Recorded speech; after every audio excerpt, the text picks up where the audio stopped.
Hello and welcome back to another Giant Slayer TFT patch rundown video. Today we'll be breaking down the latest TFT patch 11.20. This is the second to last patch for set 5 and they're already going wild with the changes. There's a healthy mix of actual balance adjustments, so while portions of the game are going to be crazy, most games on average should remain relatively standard. With that said, let's go ahead and get started. But before we begin, please don't forget to click the links in our description. Give your support to everyone who helped make this video happen. We host many TFT tournaments with plenty of exciting content to come. Be sure to also follow our Giant Slayer TFT social media pages. Alright, let's get back to the video. There's quite a few interesting balance changes to talk about, but first we need to mention a few crazy system changes being introed in 11.20.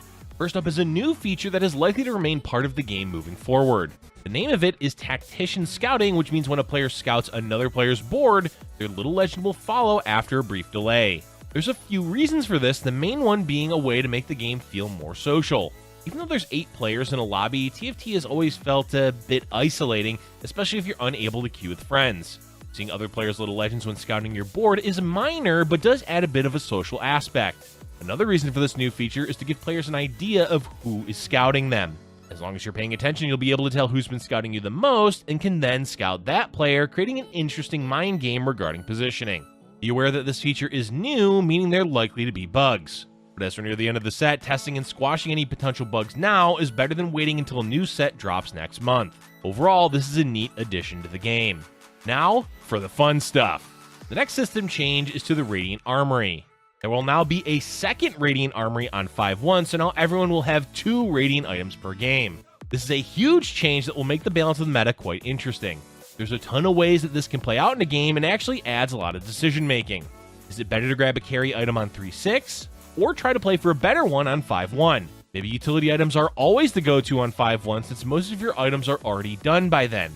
Luckily, we're at the end of the set, so these questions are more for fun than anything else. As far as quirky changes go, this is definitely one of the most interesting they've done because it's not completely outrageous and does add another layer of strategy to the late game, but at the same time, it's clearly meant to be a fun addition to the game. And finally, the Radiant Blessing is getting some crazy additions. The chance for high quality drop is going up to 18% from 10%, and alongside that, there are very rare quality drops like 8 components, 3 Force of Nature, and 2 Nico's Help plus 20 gold. Keep in mind these are quite low chances of happening, but they will certainly make for some wild games when they do. With the system changes out of the way, let's move on to the trait changes. It wouldn't be a set 5 balance patch without Abomination receiving a few adjustments. These are relatively tame buffs at least, so don't expect the monstrosity to absolutely dominate every board. The base damage increase of 10 for 4 and 5 Abomination, plus 1 extra damage buff to those same tiers for scaling. Nothing crazy, but Abomination is already in a good spot, so buffing the trait likely wasn't necessary. But hey, it's October, so the goal is likely to make the monstrosity as scary as possible. Unsurprisingly, the most fun synergy, Draconic, is receiving a ton of changes. There's a lot of number adjustments, so we recommend checking out the patch notes to get a full idea of everything. The overall vibe here is that playing Draconic should end up with a lot more high roll situations. On average, it's going to be better than previously, so don't expect absolutely bonkers egg rolls every game. Definitely expect to see Draconic force a lot, and if you're doing the forcing, make sure you're prepared to hold your hands with other players. Next is a relatively mundane buff to Rangers. 2 Rangers are unchanged, but 4 and 6 are going up to 200, 500% from 180, 400%. Honestly, these buffs would have been really nice to see earlier on in the set, as we've never really had 4 Rangers take off in the meta. It mostly revolved around Aphelios or Vayne with a second Ranger to provide the buff. Will this be enough to make 4 or 6 Rangers boards viable? Maybe, but unlikely. Sentinel receives a much needed nerf with the attack speed bonus going down to 2080% from 2590%. In addition to that, the shield will now be 800 for 6 Sentinel, down from 900. These are decent nerfs that should impact the overall strength of 6 Sentinel without culling it completely from the meta. Next up, we have quite a large buff to Skirmishers as the bonus attack damage per second is going up to 41020 from 3816. 3 Skirmishers should remain similar in strength, but 6 Skirmishers will ramp up much faster in a fight. Unfortunately, there's still scaling issues with Skirmishers, so unless a player is high-rolling 9 Skirmishers, 6 of the synergy is mostly used in stage 4 and 5 before falling off. But at least it should mean Jax is jumping back into relevance. On to the smaller trait changes with a minor nerf to Hellions. Minor because it's only a 10% attack speed loss at 6 Hellion. 8 Hellions also received a nerf, but that's not too relevant for the meta since it's a high roll board anyway. In any case, nerfing 6 Hellions is a step in the right direction, otherwise it will be another meta where players complain about Kled 3. And the last trait is Spellweaver. For whatever reason, they're nerfing 6 Spellweaver's bonus ability power per stack to 8 from 10. While yes, 6 Spellweaver has been strong, it's also quite rare. With the wild nature of this patch, it's not improbable we'll see more emblems than usual, meaning 6 Spellweaver had the potential to be more common. Whatever the reason is, it's definitely an odd nerf. That's all for trait changes, so let's now move on to champ changes. What a surprise, Kled's receiving a nerf. They're reducing his base attack damage to 60 from 65, and the 4th auto attack damage scaling is down to 150% from 200%. Basically, Kled will be less bursty for an auto attack champion, specifically when 3-starred. While Kled was definitely a bit too good for a 1-cost champ, there was definitely a bit of overhyping involved with him going into Worlds. Did Kled perform well? Yes, mainly because the players using him were insanely good at that specific comp. By golly, there was a ton of outrage over the Balance team's decision not to do a B patch. Remember folks, be constructive and most importantly, kind with your feedback. With all that said, Kled 3 may still be playable, but rolling for Ziggs 3 will likely be more successful in 1120.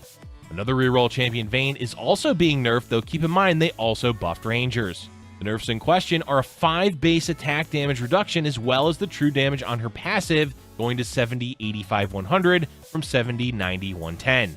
Vayne wasn't anywhere near Kled 3 levels of good, but was definitely the second best 1-cost reroll comp in the meta. These are heavy nerfs for a 1-cost, though some players are still likely going to force rerolling for Vayne 3. Kalista 3 is also getting slapped by the nerf bat with the attack damage scaling of her ability going to 220% from 240% and the base damage down to 900 from 1000. Sizable nerfs, but the Kalista 3 wasn't exactly a threat in the meta, so they probably could have just left her alone. Chugbug remained viable in the previous meta, so naturally it's time to bring out the Bug Spray as they're nerfing Kha'Zix 3. Both the damage of his ability and the increased isolation zone are going down, though keep in mind that the isolation damage is still an absurd amount, so Kha'Zix 3 can still one-shot most champions with a crit. Whether the Chug compositions are still viable will remain to be seen, but they definitely have it out for 1-cost reroll compositions in this patch. Soraka is too much of a threat, so they're nerfing her abilities damage to 200, 275, 400 from 175, 275, 425. We are, of course, joking about Soraka being a threat because she's mostly a supporting character that can do some damage in the Renunu composition if you 3-star her. 2-cost champions have been fairly lackluster in set 5, so it seems that a theme is being kept true as we near the end of the set. Tristana hasn't been quite as effective since they reworked her ability, plus she's been outshined by Kled in the meta. That means it's time for the classic 5 attack damage buff to rocket her back into relevance. Or more than likely, Tristana will just be mildly more effective than the previous patch, and not much else will change. The final 2-cost buff is the Brand with his ability damage getting bumped up to 650, 950, 1750 from 600, 900, 1500. Fairly sizable buffs to the point where we may see the return of Brambulans, assuming that players are able to get a Radiant Gunblade. In any case, Brand being stronger also makes the Abomination stronger, meaning the monstrosity is also better. It truly is October. Let's move on to the 3-cost champions, beginning with Nocturne. Assassin took a mighty fall from grace in the previous meta, basically becoming a fringe composition that sometimes did well, but placed poorly on average. Naturally, that means it's time to buff Nocturne. Base damage of his ability is going from 80, 90, 100 to 100 at every tier. Certainly this is a buff for Tier 1 Nocturne, but since Nocturne 3 didn't receive any love, it's likely not going to do Assassins any better in the upcoming meta than the previous one. That said, a buff is a buff, so don't completely write off Nocturne. Nunu has consistently been one of the strongest 3-cost champions, and recently with the Renunu composition, he's become a viable carry. But Nunu 3 has too much of a bite, so they're toning down his chomp damage to 1600 from 1750. Still a powerful ability, especially since it can do true damage in the right conditions, but maybe enough of a nerf that Nunu 3 isn't scarier than the Abomination monstrosity. Next up, we have Draven, who seemed to be doing well after the rework. But as time went on, it seemed Draven is still having a small bit of trouble. What does that mean? It means it's time for a 5 attack damage buff, baby. Okay, yes, a 5 attack damage buff sounds small, but in this case, especially given how well Draven scales with AD, it's actually quite relevant. Honestly, a good change, enough to bring Draven slightly more in line with the other AD carries. The resident spooky champion, Fiddlesticks, is having his mana buffed to 60, 120 from 50, 125. Not only does this mean he will cast earlier, but also the subsequent cast is slightly faster. This probably wasn't a needed buff, but again, like Abomination, it is October, so buffing the spooky characters makes a lot of sense. Due to the Ranger buff, it seems that they're nerfing Aphelios since he's not exactly a huge threat in the meta. Sure, Aphelios is viable, but to play him effectively, the required board is quite difficult to put together. In any case, they're increasing his mana to 170 from 150. While it is a nerf, it does open the door for Archangels to potentially be worth running on him again, like it was at the start of the mid-set. Then again, probably not.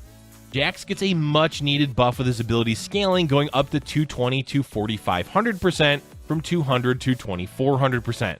Not much to say here, as this was a needed buff. Between this and the Skirmisher change, we should be seeing Jax back in the meta. Akshan is one of the best 5 costs, so it makes sense to see him nerfed. But the theme of this patch was fun changes, so it's a bit sad to see them nerf a 5-cost champion when they should feel powerful. That said, it's only reducing his bonus attack speed, which can be made up through items in the newly buffed Ranger, so Akshan should be fine. It's that time again, time for another Kale buff, and this time it's a double whammy, as Kale's not only being buffed, she's being buffed by 5 attack damage. Okay, jokes aside, Kale did need some help. 5 attack damage may not be enough, but a buff is a buff, though keep in mind that it is only one buff, despite how many times we've used the word buff. And the final champion change is to Viego 3, with the balance change being rather vague, just that now he is, quote, very powerful. This could mean practically anything, so we wish everyone luck in hitting Viego 3 to find out what it is. And that's all for today, folks.